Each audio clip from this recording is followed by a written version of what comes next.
Hi, Rachel. I wanted to start by saying thank you for sharing. I really enjoyed reading your piece, and it was really great because um, I connected with it so much as a reader and as a teacher because it held very similar beliefs to like my own personal beliefs. Um, we both pointed out some of very similar aspects, and we both um, use some of the similar articles to support our ideas. So it's nice to kind of be so similar to a writer and feel that connection in a piece. So thank you for sharing. Um, we'll get started with the author's agenda. So you had talked about wanting to follow the guided structure that was provided that also lended to cohesion and flow. I also had the same issue. So I tried to keep a really close eye out on that because I know I had difficulty with it. And then you also talked about the resources to support your claims and making sure you had the most accurate information. Um, as I read, if I include anything that you did not in a certain paragraph, I'll let you know. But I felt that you included enough information. I felt that it was relative. I thought that it was appropriate. Um, and honestly, we use very similar articles and we use some very similar points. Um, so if there is a place that I feel like you could have added something, as I'm going through your piece, I will stop and let you know. Um, but we'll go through and we'll get started. I did highlight a lot of areas, but that's just because I really connected with them and I thought that they were really great. So the first thing that really stuck with me as I was reading is this sentence where you say, I recognize the value in the writing process and I feel like I am better equipped to meet my students' needs. I think that very well summed up the experience in the course. So as someone who's taking this class with you, I definitely feel that and I definitely relate to that. And as I was reading it, I felt that it very much summarized that whole first part. Um, so I thought that was a great sentence, and I could really see your perspective from, a learning standpoint as well as like a practicing standpoint. Um, like you've practiced this and you recognized it, and now you can help your students also recognize it. Um, so I really like that sentence. And then the next part, where you talk about evidence-based strategies that have been presented through this course have provided me with a variety of resources necessary to ensure my students' success as writers. I think this sentence is great. Honestly, I don't have any issues with this sentence. Um, if you wanted to expand on your piece, which I know our word count is always something that we have to consider.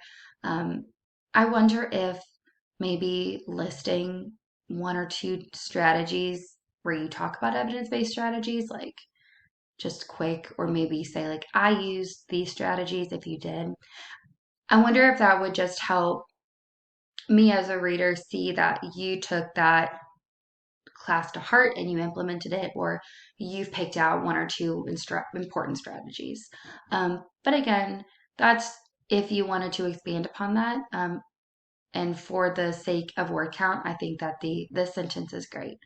Um, but if we weren't doing word count, I wonder if adding that would um, help the reader understand what specific strategies you found most important.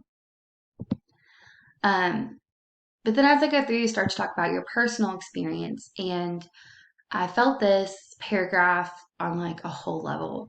I had a very similar experience to you from what I'm gathering, where I was told what to write, was given a sentence, a paragraph structures.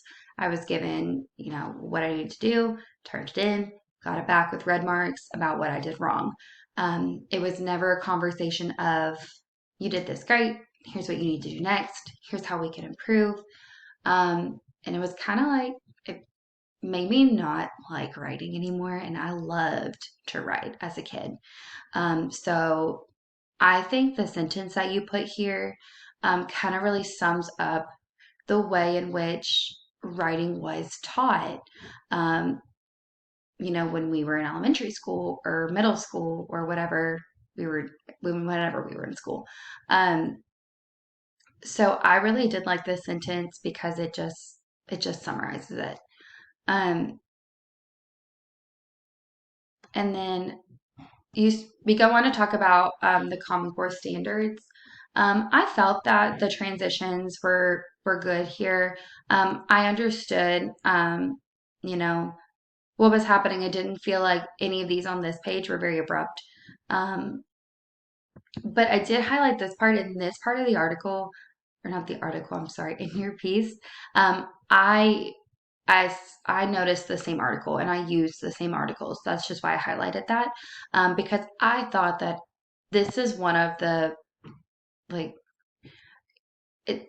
It's one of the best articles I feel personally, um, that were given to us this semester. I've used it for so many different things and so many different writing pieces, because it has so much in it. So I'm really glad that you also noticed that, and used it for this part as well. Um, and then I liked down here where you start to talk about, you use this quote from it where they talk about the use of common language, because I also feel that that was so important. Um, and you say, evaluating the Common Core standards for common language allows teachers across grade levels to teach their students the vocabulary they will need as they continue through the educational process. As a reader, I thought that that really cleared up the point of using common language, of the Common Core standards. Um, and I'm really glad you included that, because if you hadn't, I wouldn't have really known what you were talking about. So from a reader standpoint, this sentence is very effective. As we continue, I put this part in blue because I noticed that you started another paragraph, I think up at the beginning, with as I.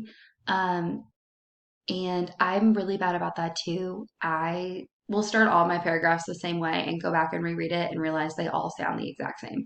So I pay really close attention to that.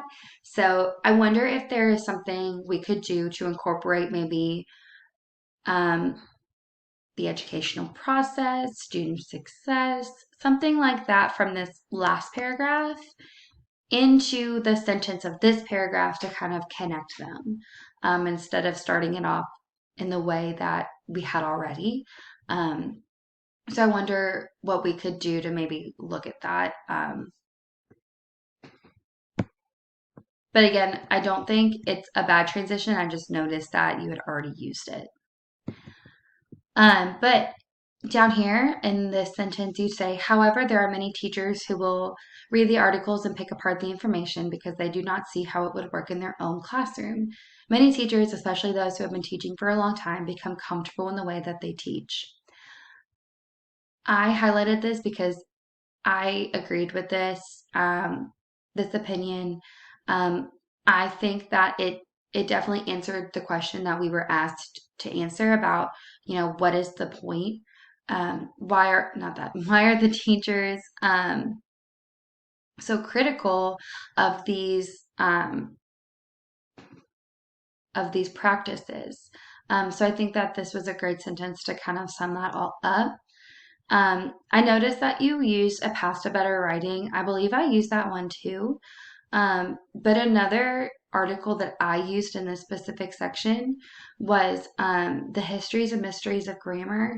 They had they had included a part where they talked about how, um, teachers who don't feel confident in their writing or in their grammar abilities, or whatever abilities they may be, typically tend to go back to the ability to like how they were taught, whether it was right or wrong, because it's what they're familiar with. So I think if you also wanted to include more information, I wonder if that could be incorporated, or if, another similar article, could be incorporated, into this part. But again, I still think that the information you provided here was effective. I thought it, um, kind of summed up your point. So I don't think you need to add it, but if you wanted to add more, that could be something you could do. But I really like this sentence here because it hit me as a reader. There is never a perfect match between the conditions under which a writing practice was scientifically tested and the conditions present in your classroom. And I think that is so true. And I love this sentence because I can read all the studies I want. I can do my research, but no classroom will ever be my classroom. The kids in that classroom will never be at the same abilities or will match what is in my classroom. And that's true for every classroom. So um, I think that was an important point to put. And I think if I was reading this from the perspective of a critic, I would look at that sentence and I would reconsider my opinion because I think it's that strong. Even though it's so simple, it's so true. And I think if a teacher was reading this, they would be like, yeah, that's right. Um, it's just it's never going to be what your classroom is from year to year. No class is the same. Um, and we have to always, always remember that um, as we're, just going through our teaching. Um, And then as we continue to start to talk about Katie Ray's book, I think that this paragraph is great. I didn't highlight too much, but I did put this part in blue because I wonder if there was a way to transition in a way that wasn't so immediate. Like you go from talking about, um, student success and these strategies to teach, and then immediately into in this book, where I know the writing prompt was, I know what it was, but like a reader from the outside really wouldn't. So I wonder if there's a way that we could reword that transition. But again, I think the use of the Katie Ray's book in here was great. Um, I really do like how you included the personal nature of Katie Ray's book, but then you talked about this Mesmer and Rose McCulley article where they talk about a teacher in Florida. So you're proving both points here, which I really liked. And then you say, these anecdotes serve as real world examples for teaching and learning. I felt that that whole sentence summed up exactly what you were trying to say. I thought it helped make it concise. It made it very clear to me as a reader what your thoughts and feelings on that were. And personally, I agree with you that I think that um, the engaging nature helps. It helps me see, what it should look like in my classroom. It's not just, it's giving me that example of what it could look like. Um, and it allows me to visualize that. So I thought that that was great. Um, And then I thought that your closing paragraph, I didn't highlight it, but I meant to. Um, I think it's really important that we say that we build a knowledge base that we can share with our students and other colleagues. I think that's important because one of the big things I feel like I've gotten from this class was I need to go share some of this with my colleagues because I think that writing could be done so much more effectively, which is something I never thought of before because I didn't start really learning about writing until I went to KRP. So this has really helped me. And then I really like this last sentence that you can put it into practice, which I think is a great way to end your piece to say that, okay, I've learned what I need to learn.